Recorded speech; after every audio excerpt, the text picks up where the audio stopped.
The worldview of Dan Larimer is something that is attracting a lot of volunteers because he's giving us the tools for us to do whatever we want with those tools. And I think human beings are good. I share in that sentiment with Dan Larimer. I think human beings are good and human beings ought to be trusted with freedom. It's like we just want to make sure that we have a currency out there that is a true free market currency that can't be tracked or controlled by government.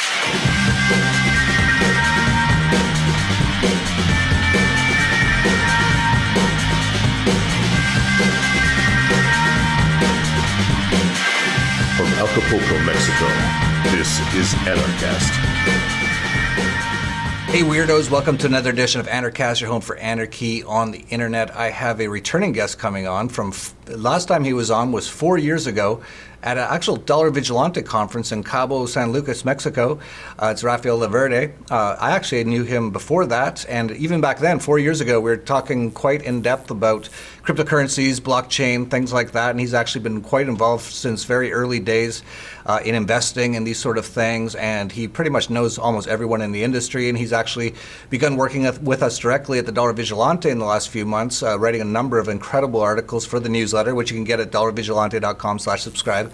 And I wanted to have him back on because he's got a lot of great thoughts about, in general, the cryptocurrency space, but I want to focus on, he's got some great thoughts on the fundamental differences between EOS and Ethereum, which I find very interesting. Not to say that either one's better, but that they are quite fundamentally different. I also want to get into a little bit of Bitcoin Cash, or Bcash as they call it, some trolls on the internet, and why he is quite supportive of what they've been doing.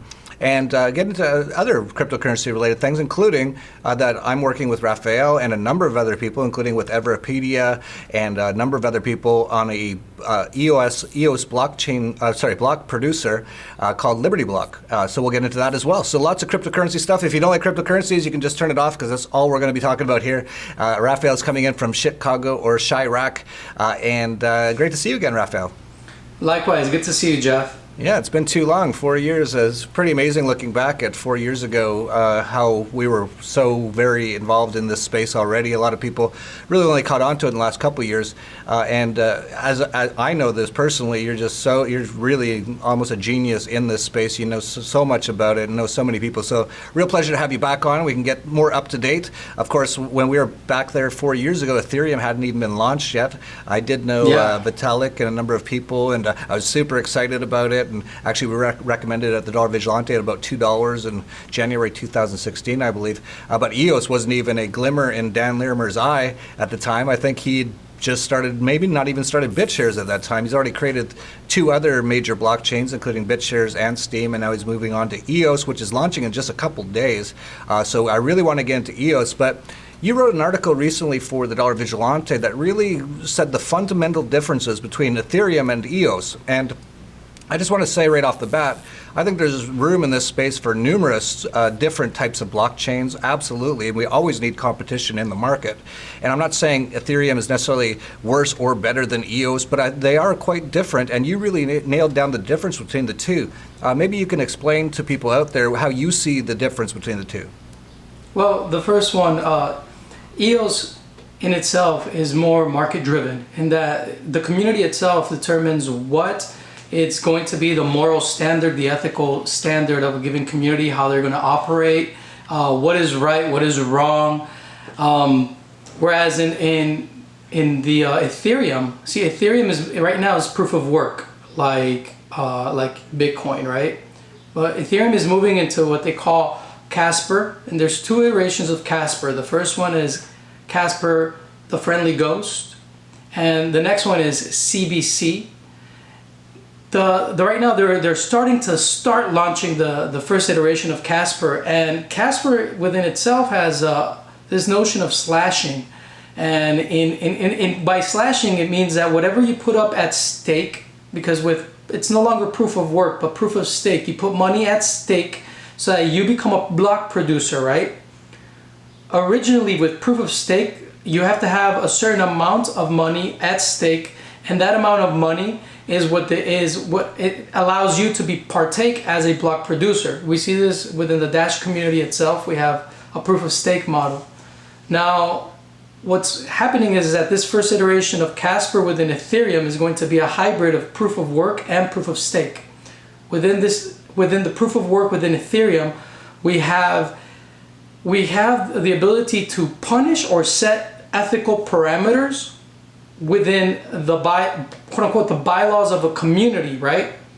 But the thing within Ethereum is that this is kind of standardized within all of Ethereum. Within EOS, Dan Larimer is more open to allowing communities to determine their own ethical boundaries, right? So what may be ethical in one community may not be ethical in another community, right? So it's a more free market oriented way of dealing with ethical issues, right? Dan Larimer goes on to even say that even if you were to program the perfect computer, the perfect artificial intelligence, you wouldn't be able to, you would have, those parameters within that artificial intelligence would have to be inputted in by someone else, by a human being, right? So in other words, even an AI would have be directed by the moral compass of its creators. So we are right now in a world where we have two models, right? A model that is going to be governed by a perfect computer, right? A perfect computer. That personally to me that raises a lot of questions, right? I'm definitely an anarcho-capitalist, a voluntarist, and I think that we thrive more under spontaneous order. Dan Larimer, with his track record with Steemit and with BitShares, he created these communities, and then he's kind of stepped away from them. And the communities themselves created these platforms. They made these platforms out to be what they are, right? And so right now we have two kind of competing models. We have two competing models that are coming into market, and the intentional code, the worldview of Dan Larimer is something that is attracting a lot of voluntarists, because he's giving us the tools for us to do whatever we want with those tools. And that, I think, in a sense, Jeff, I mean, wouldn't you agree? I mean, that to me sounds a little bit more liberating than moving in the other direction. It's definitely very interesting, the contrast, and I don't think a lot of people really understand the difference, and that's why I'm glad we're talking about this. As you were speaking, it sort of made me think about the difference between iPhone and Android. Not that both are perfect at all, obviously, but iPhone seems to be more of like a self-contained sort of unit. You can't really even put things into the iPhone store without the approval of Apple. Whereas Android, you can do a lot more things. It's a lot more sort of free in those terms. And I think from what I know about Ethereum, what you've been telling me about how you see it, is that Ethereum is a bit more like the Apple of this sort of space, and EOS is a bit more of the Android in those terms. And it's really interesting because you see, I've said this before, I consider Vitalik, Buterin, and Dan Larimer to be two of the sort of geniuses in this space. And I've also compared them to both sort of being like Bill Gates and Steve Jobs. They're kind of those sort of technological innovators. Not that Bill Gates was that much; he actually kind of stole DOS originally. But the kind of the big dogs in the space. There's other ones as well, but I kind of see them as being two of the major ones. So again, the Apple sort of, and I guess it's versus Microsoft in those terms. So very similar parallels. But Vitalik and Dan go back and forth a lot, and it's kind of funny because you see Vitalik kind of saying sometimes, the way Larimer's doing things is kind of like a government model, because you have all this voting involved and things like that. Whereas Larimer, who has definitely been a very self-proclaimed, he's been on Anarchast, he's 100% anarcho-capitalist, he's trying to create these systems as anarcho-capitalist as possible. He's saying Vitalik's is kind of more like that, and it's sort of like this big brother machine sort of a thing. It's really fascinating. So that's kind of like, okay, so we're going to have to, we enter into voluntary exchange, right? And the question is, do we need any parameters, right? Do we as human beings need any parameters in how we relate with one another? That's kind of like the main question here. Larimer is giving us the tools. At least this is what he wants, right? He wants to give us the tools so that we can do as we please, and we can like move around those parameters as we please. Vitalik, on the other hand, he wants, see, right now the second iteration of Casper, the CBC Casper, no one even knows what that's going to be like. It's supposed to be almost an artificial intelligence that oversees everything, and at this moment, please the viewers, if they're watching this, if they can research it, and if they find more research on this, that'd be great, because I've been digging to figure out exactly what they're going for with the second iteration of Casper, and at this moment it still seems very vague. It seems very vague, and the vagueness kind of worries me, because the vagueness that Larimer has is a vagueness that seems okay. It's like, it's spontaneous order. Human beings will use these tools as they best seem fit, and that will be it. So the vagueness is really in what we do with it, right? And Larimer fundamentally sees humanity as a voluntary, sees humanity as good, and he sees that virtue and peaceful interaction with each other, and being as virtuous as possible within a community will win out over a community that is not, living according to, the virtues of fairness but at least with Larimer, we know that the vagueness is found in human nature. It's not found in the computer, in the protocol that he's about to present to the world on June 1st. Whereas with Vitalik, human nature is almost like within his mindset, human nature is this, whatever this definition is in Vitalik's mind, right? And what's vague is the last iteration of Casper. It's almost like so the vagueness in Ethereum is in the technology. What will Casper be like in the future, right? We don't know yet. No one knows. Whereas the vagueness with Dan Larimer is human nature, and we should be okay with how we are as human beings. And I think human beings are good. I share in that sentiment with Dan Larimer. I think human beings are good, and human beings ought to be trusted with freedom. Of course, there's lots of bad actors, but in general, what we sort of generally believe as anarcho-capitalists is that if you let the markets run themselves, that in general, that the bad actors won't be able to run over the entire market, because there's enough good actors that will just begin to not use whatever the bad actors are doing. So for example, if there's some bad actors and they're like, we want to own all the EOS, we want to steal everyone's EOS, and they become a block producer, everyone else votes and says, well, we don't like these people. Kind of gone, whereas Vitalik's kind of saying, well, there's so many bad people that we need like a supercomputer to make sure that no one can do anything. It's very interesting and it's absolutely fascinating, and it's so cool that we're going to get to see both of them coming on stream very soon and just see what happens. This will be another sort of a little bit of evidence for, can the market run itself or not? And we're about to see it with EOS. Yeah, it's kind of like, there's going to be artificial intelligence. So why can't I have my own artificial intelligence? Why can't you have your own army of artificial intelligences in the future, right? I think that giving us the tools to do with the technology as we please is the way to go.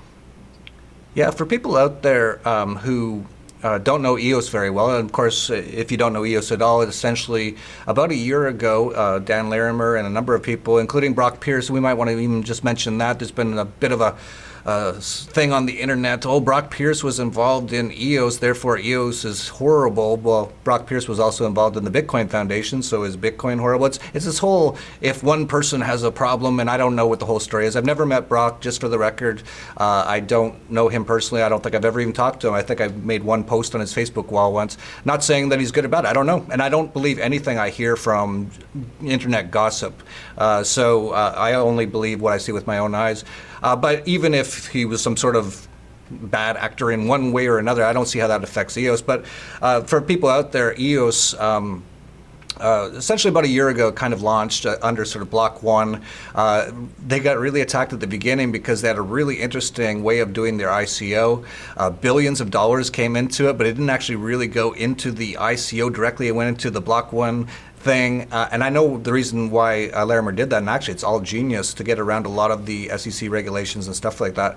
But a lot of people right off the bat said, oh, it's a scam. Look, they're just taking in billions, not going to do anything. Well, I guess we'll find out in a few days. And, I really don't know. We don't know what's going to happen. Who knows? They could launch EOS and it could just totally implode. I don't think so, because Dan Larimer's done this twice already.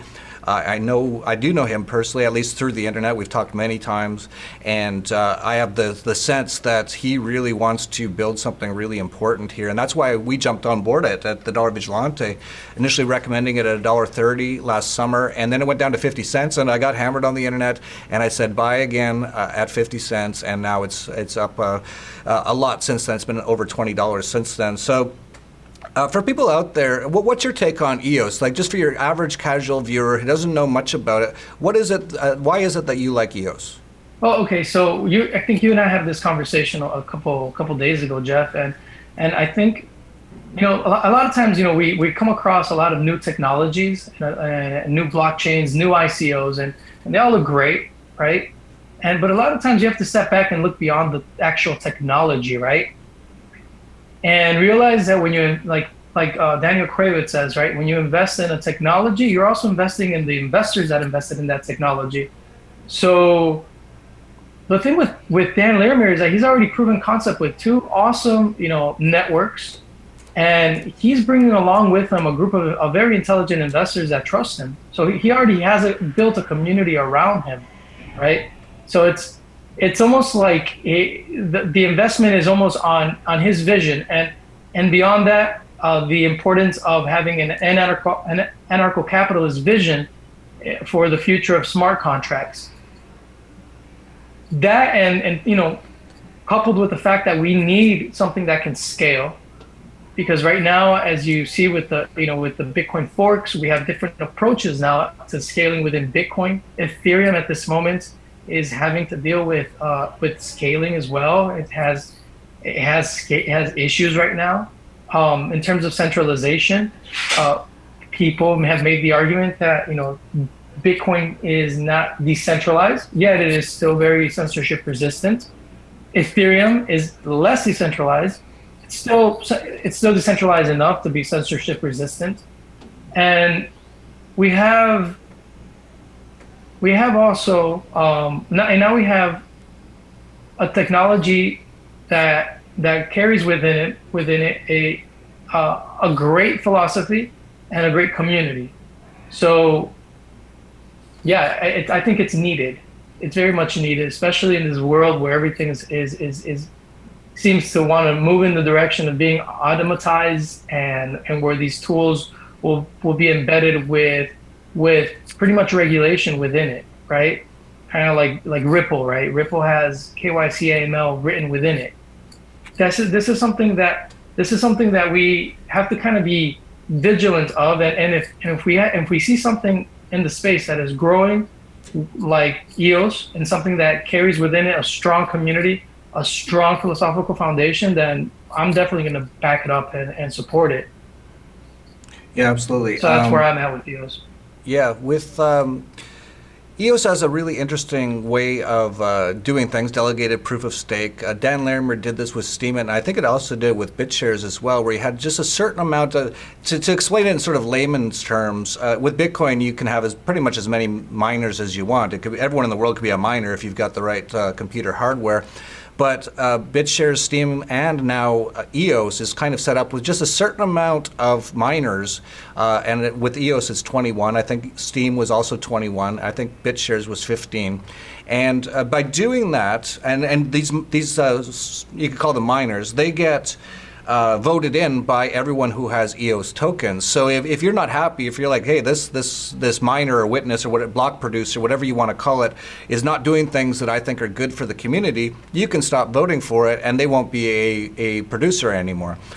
This is a very interesting concept, and this is also part of how EOS, at least to some extent, intends to be able to handle thousands, tens of thousands, hundreds of thousands, even they're talking about millions of transactions per second, which is kind of what you need if you want to have a serious competitor to non-blockchain sort of products, whether it be Visa, MasterCard, whether it be Facebook, for example. So Steam is very similar to Facebook in that lots of people are posting. Steam today is the most active blockchain, unless something's surpassed it recently. Last time I looked, it's the most active blockchain. There's literally dozens or hundreds of transactions per second. Every time you hit like on steemit.com or upload a article, that's a new addition to the blockchain, and that's just constantly going on. You can't really do that, of course, with things like Bitcoin in its current state, because it can only handle so many transactions. That's what a lot of this fork and all these sort of things have been all about. And they talk about off-chain transactions. This gets fairly technical. But maybe you can explain a little bit of your view on EOS and its block producers. And of course, as I think I mentioned, that we are doing with Everpedia and some other people, we're doing our own block producer called Liberty Block. We also, it's AKA Anarch-EOS, because we really want our block to be the really hardcore, strong anarcho-capitalist. There's going to be lots of other people who are going to have block producers who have no political or moral foundation whatsoever. They want to make money, or they just like EOS or whatever it is. But we want to make sure that, especially with Dan Larimer being such an ardent anarcho-capitalist, that at least one block producer, there'll probably be more, but at least one is ardent, hardcore anarcho-capitalist that for any of you guys watching out there on Anarchast, you can definitely support us. But maybe explain to us a little bit about how EOS has block producers and why it has some positives as opposed to things like having millions of miners. It really only has a certain amount, and why that might be a good thing and how it all works. Okay, so just a quick story of where mining and all this comes from. Bitcoin, was the first iteration of all this technology, and within it we had mining. Mining was something that you could do from any computer, and then as the economy of it grew, you needed more and more specialized computers, and to the point that we have mining farms throughout the world, and many make the argument that mining consumes too much energy. At the same time, mining, people make the argument that it centralizes the network of miners. It becomes more and more centralized the more specialized computers that you need. So an example to this was the Monero community, which recently made it so you could only solo mine on your CPU, where you don't have to have a specialized ASICs computer to mine Monero, right? So that's one way of making sure that it stays decentralized. But people still make the argument that there's a way that you could still do this that's more cost efficient, right? So proof of stake was a way that was created to put up money at stake, and if you put money up at stake, then you're able to actually categorize the blocks and become a block producer. Then what started happening was that the critique started being made around the space that just merely having the money wasn't enough to become a block producer, because if you just had the money, then you could be a corrupt entity that was just mining blocks, quote unquote. But there's no way of getting rid of you per se.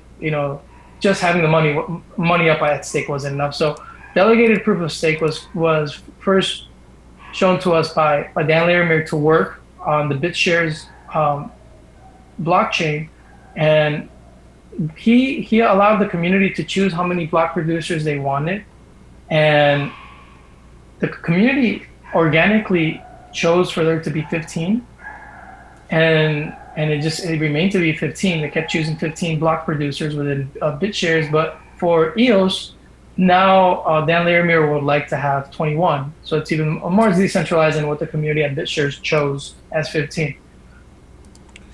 Yeah, so, do you have some more you want to mention? I was going to mention that now you're able to vote for people to become block producers with delegated proof of stake, and if they are bad actors, you can vote them off. Yeah, so just to sort of clarify, if you just had delegated proof of stake, which is just based on your stake, The Rothschilds, who own all the central banks, could print up $10 trillion and buy up every EOS token and just destroy it if they want. Whereas with the voting process, if you see someone doing things like that, you can just, everyone who has EOS can just vote them off. So again, it's the market sort of policing itself sort of a thing. And of course, Rafael, you and I have been involved in starting up a block producer. It's called Liberty Block. We call it anarcho-capitalist around the office, you could say, the virtual office. Maybe I know all about it because I'm involved, but maybe just for people out there, you can just, for a minute or two, just mention what the current status is of Liberty Block. Well, right now we have our servers in Buterin, and our team is spread around the world. And our goal is to be the to carry on the torch that Dan Larimer started, to be an example to the rest that this technology is to provide us with more freedom, right? Let's be honest, not everyone that has come into the space recently is an anarcho-capitalist, because it's attracting a lot of people. And I think it's important for us to be there and to be at the forefront and to lead by example in being the most honest, transparent, and most cooperative block producer.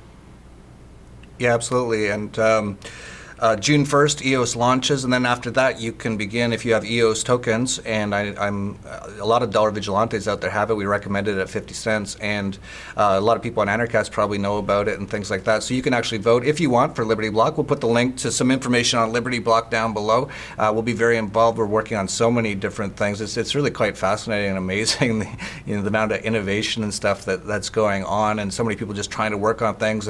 And really, as Rafael pointed out, we just want to see EOS succeed as much as possible, because we really like the philosophy behind it, that it's really a real free market sort of smart contract sort of platform. And if you like that, just vote us up on EOS, and if you don't like us, don't vote for us. That's the market, no problem. And I actually don't have a ton of time, Rafael, but I did want to get into a little bit on Bitcoin Cash, because that was the big topic over the last 9 months now since the fork on August 1st.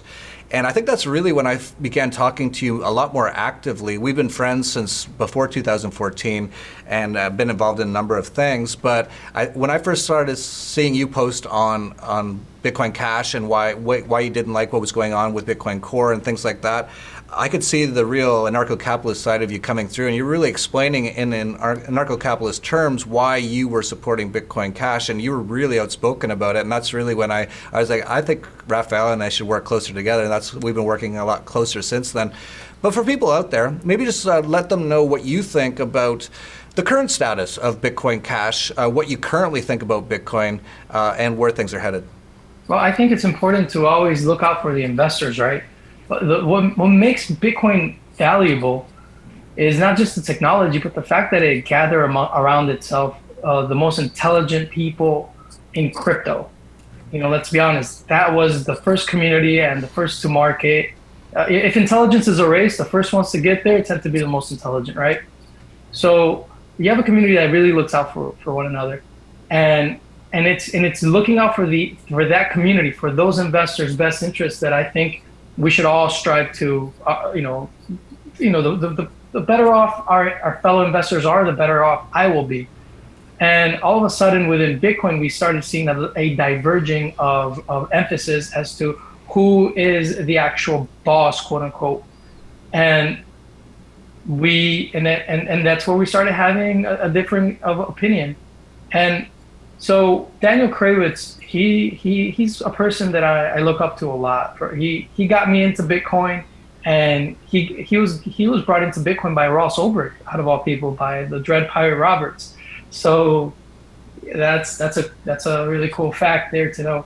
But Daniel, he talks about about the fact that if you had Bitcoin before August 1st, you are holder of private keys of what he calls the Bitcoin index. And the Bitcoin index is having Bitcoin, quote unquote, Bitcoin Genesis, and every fork that has come out since the August 1st fork.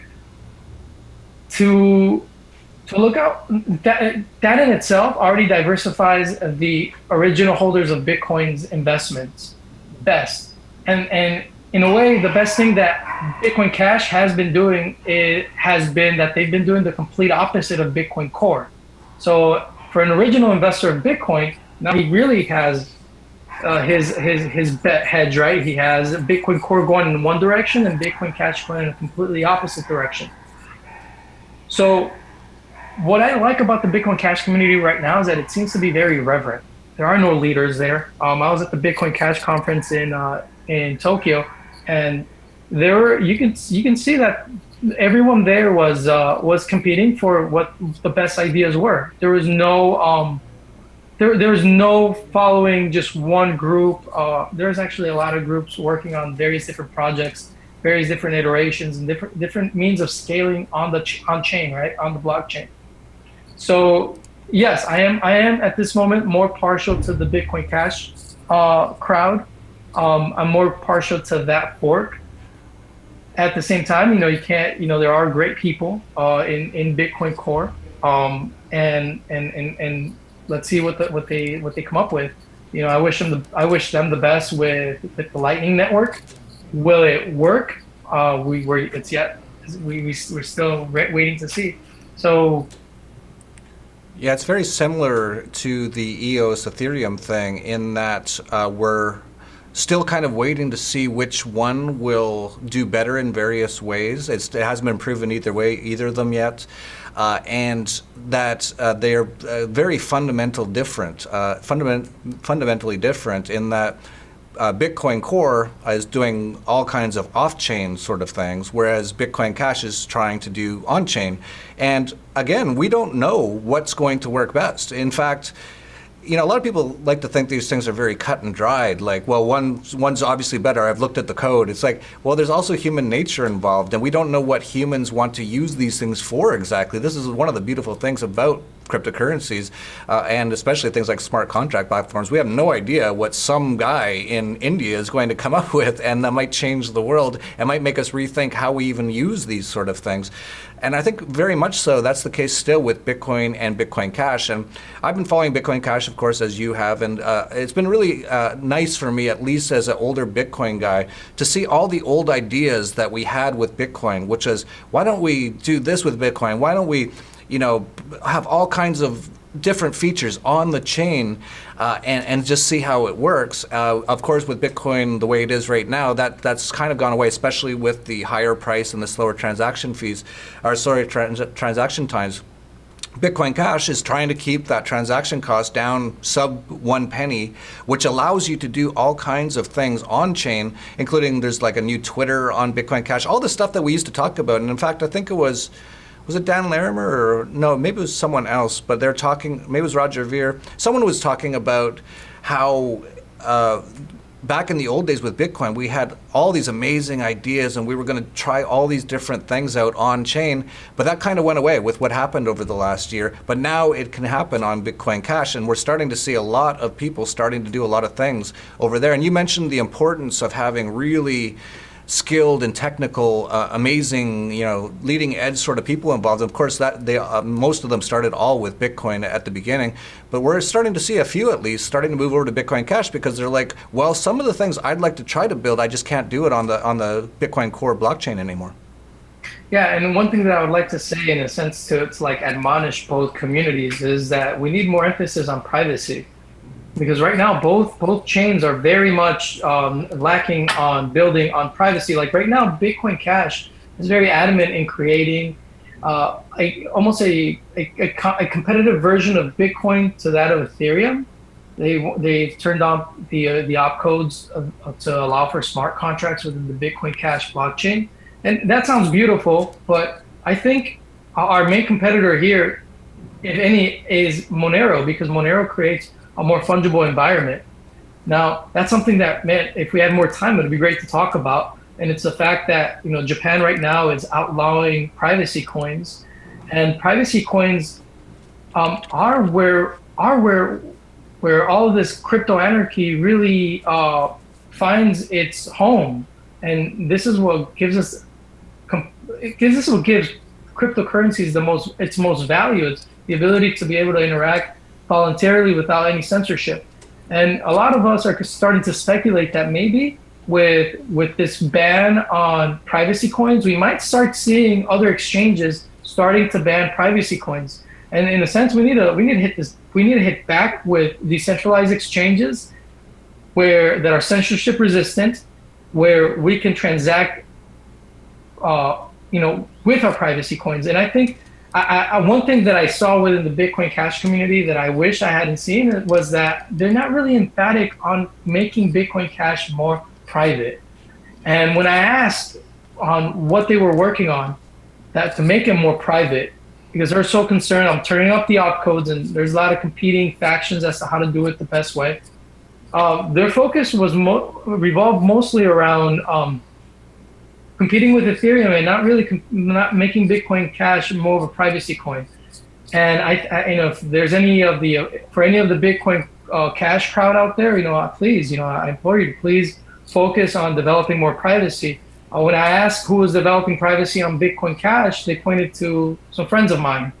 And I'm like, oh gosh, you're waiting on my friends? Yeah, I know they're doing something great, but we need to build privacy on chain and by default. It should be privacy by default, not something like Zcash where you get to choose whether you want privacy or not. No, it should be privacy by default on as many cryptocurrencies as possible. And so that's probably the only thing that right now kind of bugs me about both Bitcoin and Bitcoin Cash. We need for them to become more and more private centric. Yeah, really interesting. And you write about a lot of that at the Dollar Vigilante in the newsletter. You've written a lot about privacy coins. I know you're working on another piece kind of on this sort of angle. You also talked a lot about this Ethereum versus EOS. So if you really like this information from Rafael, definitely subscribe to the Dollar Vigilante newsletter. Just go to dollarvigilante.com/subscribe. A lot of great information there. And it's kind of funny because I've been one of the biggest proponents of Bitcoin since 2011. And then after what happened with all the screw ups in Bitcoin in 2017, it got really slow and really expensive. My top transaction fee was over $2,000, by the way, to send, I think, 3 Bitcoins to somewhere. Then Bitcoin Cash was like, okay, we're going to fix this. We're going to just increase the block size for now. And we kind of got behind that. We're like, okay, this is a lot better. At least, let's fix the problems and then we can figure out whatever afterwards. Let's make sure Bitcoin continues to work. That was a major, no matter who you are or what you say, that was a major screw up in Bitcoin last year.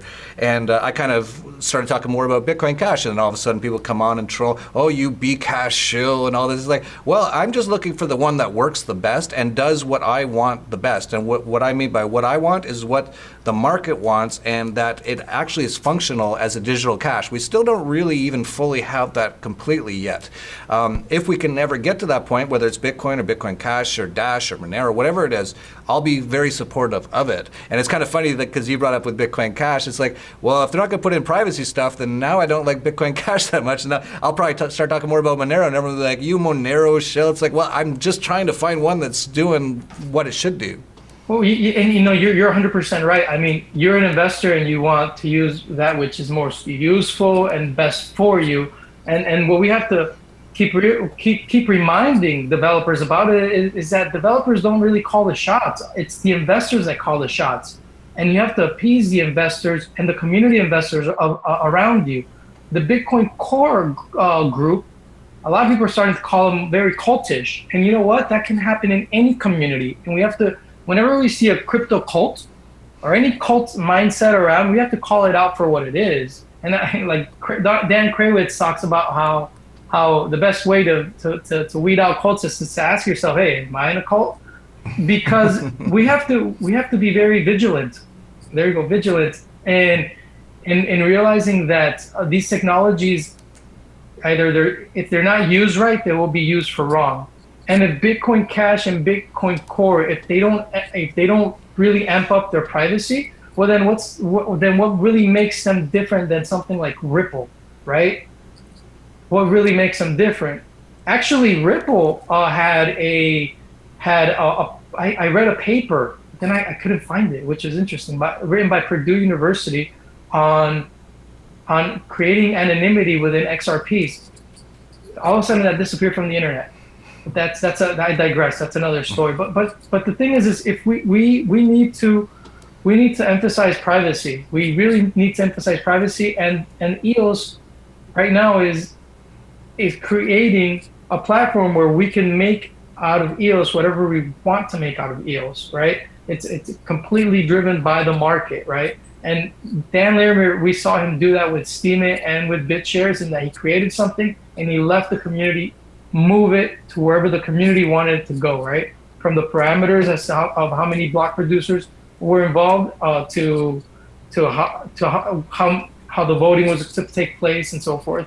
So we have to keep pushing for anarchy, Jeff. We have to keep pushing for crypto anarchy. We really do. And if we don't do that, then we are opening ourselves up to probably the biggest tyranny in human history. And we really have to keep pushing for crypto anarchy. I can't emphasize it enough. Yeah, absolutely. The powers that be, the control structure of the world, they don't sleep. I don't know how or why or what's going on, drinking baby's blood or whatever. They're working 24 hours a day trying to create complete tyranny on Earth. So we have to work as hard as possible and be as vigilant as possible, using that word, that to try to counteract a lot of this sort of thing. So if we end up at the end of the day, for people who don't understand what I'm saying, it comes down to this. If we end up at the end of the day and all we have are cryptocurrencies that are completely trackable, traceable, and controllable by governments and central banks, we're in a worse off place than we were 10 years ago, because now they can track every transaction, they can tax every transaction, they know every single thing you do, and they can turn off your chip. This goes back to sort of Bible stuff. They're going to be the mark of the beast, and they can, if they don't like me or Rafael, and I'm sure they don't, we all of a sudden won't be able to do anything. We won't be able to buy anything, go anywhere. We can't buy plane tickets. We can't eat at restaurants or anything. Whereas if we have privacy coins, or coins that can't be tracked, controlled, inflated, or anything like that, or even known what you're even doing with them, or even if you have them, which is kind of like what Monero does, we could have a future where governments and central banks are obsolete and people just move away from them, and there'd be nothing they could really do except for turn off the internet or turn off the power, which they've threatened, and they probably will try if it gets out of hand. They will do whatever it takes to control power. But those are the stakes, and that's all we're talking about. So when people go, you're a Bitcoin cash shell, or this or that, it's like, we just want to make sure that we have a currency out there that is a true free market currency that can't be tracked or controlled by governments. And when Bitcoin made a few shifts that made us question that, we question it, and we always will. And that's what we have to do, be very vigilant. And so even hearing from you, Rafael, I did not know that information about Bitcoin Cash, so that they don't have much focus at all on privacy.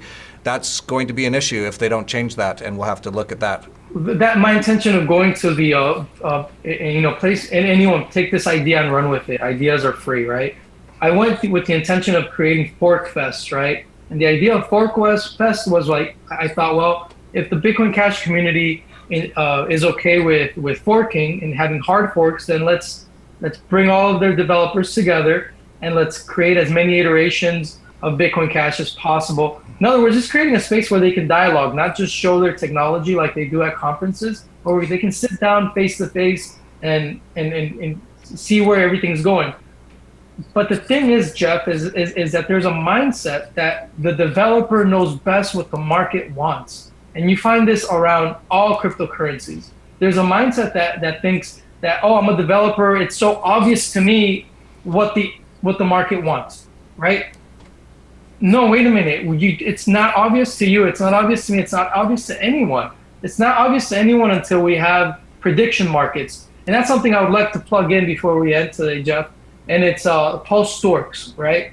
Paul Sztorc is extremely important to the Bitcoin space. He's the creator of Bitcoin Hivemind, which he used to call Truth Coin. He's been working on Bitcoin Hivemind since 2010, 11, and it's done. It's done. It's a predictions market built on top of Bitcoin that we can all start using. And I implore everyone to look at bitcoinhivemind.com and to study his work. So a little story. We have Augur, and we also have other prediction markets that are off of Ethereum. Augur was pretty much, it was based off of the work of Paul Sztorc, right? Paul Sztorc is the creator of prediction markets. No one understands prediction markets as best as Paul Sztorc. He's someone that we all should champion. He is an anarcho-capitalist as well. He And what he created is what we need. We need to know in which way we're going to spend our energies and our time. And so by having a prediction market, the market itself will tell us what the market needs, what the investors need, and what's best for investors. And like that, we won't waste time. And if we ever do fork, we ever do make any upgrades, we do it with full knowledge of what the market wants. And we're not wasting time forking this way and forking that way and hedging bets, where we actually have a clear relationship and continual conversation with the market, and that's what we need. So that's something that the work of Paul Sztorc is extremely important. Everyone, I please implore everyone to please research Paul Sztorc and to help him out in any way that you see fit. Help Paul Sztorc out with prediction markets. Bitcoin, Hivemind.com. That's great, and please try to connect me, and I'll try to have him on Anarchast if he's an anarcho-capitalist, and we'll talk more about prediction markets. And you made a great point about techies and developers. If they are in charge of things and feel they're in charge, I've run many tech companies with tech developers. If you let them run the company's dead in a matter of weeks. Because they don't understand the business side, they don't understand the marketing side. And that's fine, they're techies. They're not supposed to understand that stuff. But techies, for whatever reason, they get this feeling that they're kind of like God and they know best. And this is sort of like what power is in many other forms, like government as well. Once you kind of have that power, it kind of makes some people kind of crazy. And that's kind of to an extent what I saw with Bitcoin last year, is you start having these developers who said, we know what's best for the market. It's best as digital gold, and that it doesn't matter if it's expensive and slow. It's like, what? Who made this decision? So yeah, there's so many fascinating things going on. Just in this edition of Anarchast, we talked about the Ethereum versus EOS and how they're fundamentally different, Bitcoin versus Bitcoin Cash and privacy coins, how they're also fundamentally different, and how we're going to see how this all plays out over the coming years. Absolutely fascinating. And you want to make sure you get the best information out there, and so definitely subscribe to the Vigilante, $vigilante.com/subscribe. You get Rafael every issue with a number of just amazing, at least one article, just amazing insights into things. Of course, I comment every article as well, or sorry, every issue, not just comment, usually 10 or 20 pages. The last issue was 70 pages. We do it twice a month. So you can get that. And as well, we haven't even announced this yet, but I've decided on the dates. So the Dollar Vigilante Summit next year will be the day, 2 days. We're going to have to make 2 days, not one next year, ahead of Anarcho-Poco. Anarcho-Poco is February 14th to 17th. You can get discounted tickets until May 31st, just right before EOS goes live, and then the ticket price goes up, and it's selling very rapidly, so it may sell out quite soon. And we'll have the Dollar Vigilante Summit the 2 days before that on, I guess that'd be February 12th and 13th, and definitely Rafael will be there, I'll be there, and so many other people. It's going to be 2 full days. As we mentioned about the block producer, if you are an anarchist out there, if you own some EOS and you want to make sure that very anarchist sort of people are involved, you can vote for our block producer, Liberty Block. And if you don't like us, don't vote for us. That's the market. And so, Rafael, before we finish up, is there anything else that you wanted to mention or talk about before we wrap this one up? Yeah, just the importance of good philosophy and good theory. Because of why I think what you do is so important, Jeff, and how important Anarcho-Poco is, because a lot of what happened within Bitcoin Core and Bitcoin Cash last year, where we had the fork and all, has to do a lot with neo-reaction creeping in to libertarianism, right? You had the alt-right creep in, and then it also came into Bitcoin as well. People don't realize it, but this whole mindset started coming in within Bitcoin Core that they are the new crypto barons, kind of like the old gold barons, right? Where there should be a moat between the crypto barons and the rest of the people, right? There should be a moat between settling on the blockchain and settling on a second layer, right? So when you write code, you have to realize that there's that, like I think the one that uses the phrase a lot is Roger Ver, right? The economic code, right? Or the intentional code, right? The person who writes the code, who's designing it, their philosophy, their worldview, their economics, that's something very, very important. And that's something that we should always take into account.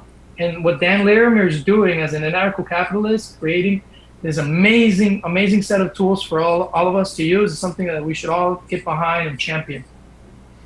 Absolutely. So we'll have the link to our Liberty Block down below. We'll also have a link to Dollar Vigilante newsletter, and I guess to Anarcho, which we just both mentioned, and we'll play a trailer for right after this, coming up February 14th to 17th. Great to see you, Rafael, and I'll let you get back to work. I know you're always constantly reading and watching videos about just trying to even stay half on top of the cryptocurrency space is a full-time job.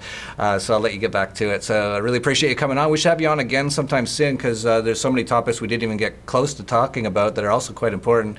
And I'll try to make sure we have, try to get a hold of this Peter Sztorc for the prediction market stuff and have him on. And if you like this video, please like, subscribe, share down below. If you hate this video, think we're a bunch of shills, you go ahead and say it. I don't care. And that's it for Anarchast, your home for anarchy on the internet. Peace, love, and anarchy. There was an idea to bring together a group of remarkable people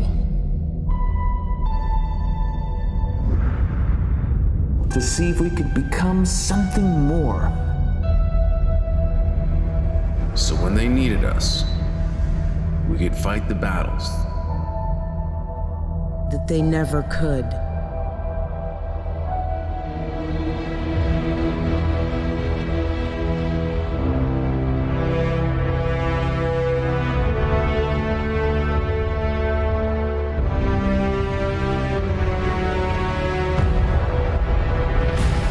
In time, the state will know what it's like to lose.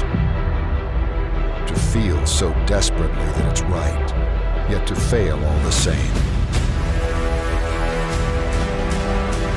Dread it. Run from it. Freedom still arrives.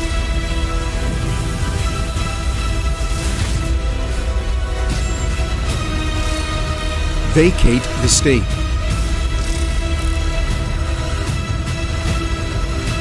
Engage all the speakers and get this man a microphone.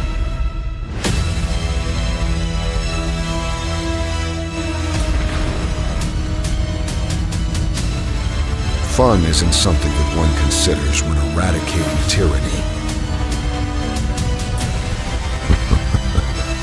But this does put a smile on my face.